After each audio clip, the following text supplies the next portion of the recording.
This is Mark from the QuickBooks team. If you've already paid employees this year, you'll need to tell QuickBooks which payroll taxes you've paid so far this year. This keeps QuickBooks from paying any taxes you've already paid.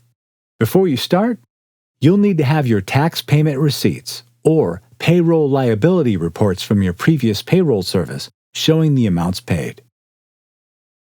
To begin, go to Payroll, then Overview. From Tell us which taxes you paid this year, select Start. You'll see all your payroll tax liabilities for the current quarter.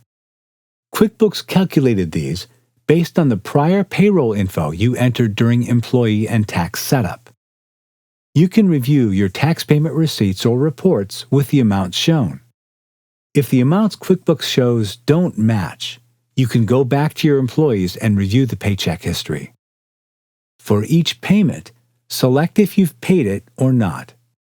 Once you're finished, select Continue. If you haven't paid, you'll see the amounts due now and later. QuickBooks will pay these taxes for you. Select Got It. Now select Yes, No, or I'm not sure to indicate previous quarter payroll taxes you've also paid. Note that unlike future tax payments, QuickBooks cannot pay any previous quarter taxes on your behalf.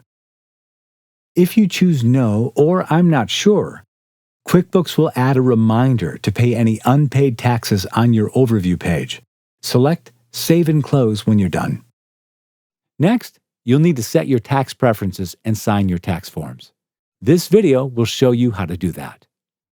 That's it. Now QuickBooks knows which taxes you've paid and can make any future payments for you.